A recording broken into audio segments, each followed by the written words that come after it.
خسته نباشید. امشب میخوایم نحوه تمیز کردن و باز و بسته کردن سامپلر رو اجرا کنیم. اولین کار که اینه که ما این یه خشابی اینجا هست، اینو محکم فشار میدیم و بعد خیلی فشار میدیم تا این بیاد بیرون. خب همونجور که میبینید این اومد بیرون. اینجا ما قسمتی داریم که این تیکه رو باید با آچار مخصوص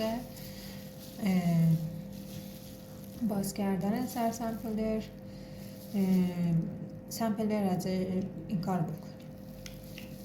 خب اینو اول اینجوری توی قالبش فشار میدیم جا بگیره.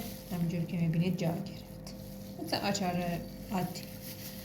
بعد صرف میگیریمش و یه تیکی شلش میکنیم. میبینید صدا رو؟ و یه تیکی شلش کردیم. آروم اینو باز میکنیم. حواسمون باشه که قطعات نریزه بیرون. خب همونجور که میبینید این قطعات، یه تیکه فنره داخلش بوده که اینا میایم تمیز میکنیم. باز یه سری قطعات داخل اینه، اینا رو هم باید تمیز کنیم.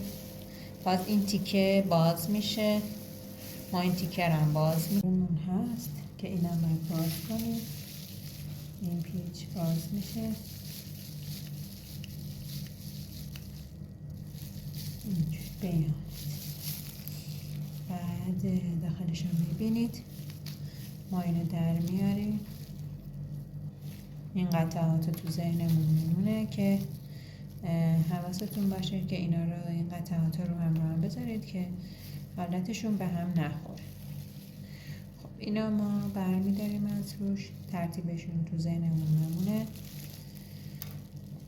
میایم روغن کاریش میکنیم. اول تمیزش میکنیم با یه تیکه دستمال.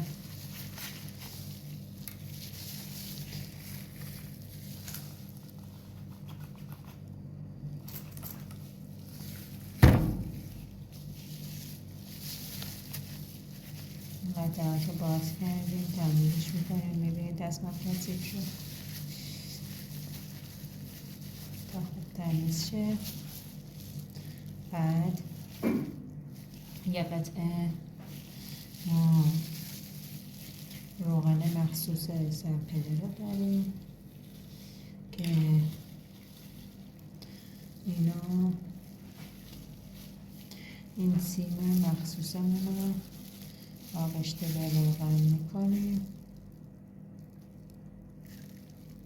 اینجور که میبینید آغشته به روغنش میکنیم و داخل این میزنیم تا کمی چند بار اینا بالا پایین میکنیم تا خوب این منافذ تمیز و روغن کاری بشه. یه دورم روغن رو از تن این پاک میکنیم، از این تن این سیمی مخصوص، و از این ور داخلش میکنیم تا خوب از این ور از این پایینم ردش میکنیم تا خوب تمیز بشه.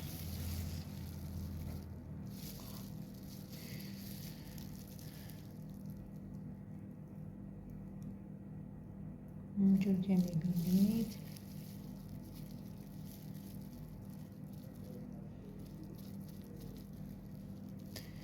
خوب تمیزش میکنیم. دوباره یکم دیگه روغن کاریش میکنیم و منافذ رو میزنیم.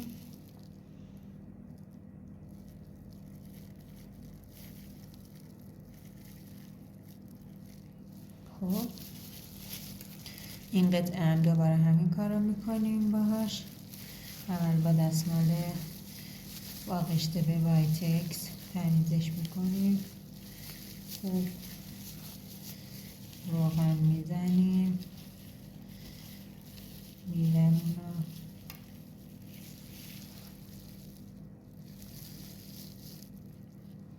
حالا ترتیب این قطعات سرسمپلر. اولین 2 تا تیکه رو داریم که باید به هم وصلشون کنیم. این داخل این قرار میگیره همونجور که میبینید. بعد سراغ این قطعه میریم، این از پایین میاد داخل کار، این هم دوباره از بالا.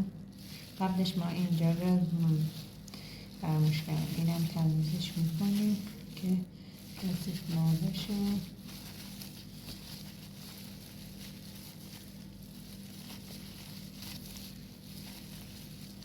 خوب تمیزش میکنیم.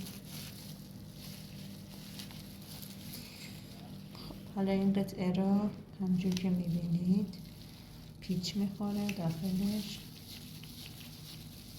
دیگه میگم همونجور که میبینید این فنر رو این قسمت میذاریم، این قسمت سفیدم که قرار فشار بیاره به بقیه اجزا داخل کار پیچ میدیم و به این حالت توجه کنید باید باشه. در ادامه این قسمت این قطعه را داخل این قسمت کرده و پیچش میدیم دوباره اینجور که میبینید پیچ دادیم. سعی کنید که غبار چیزی توش نیفته. در ادامه آچار رو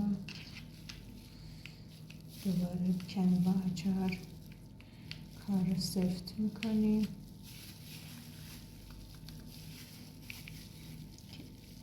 باز نشه.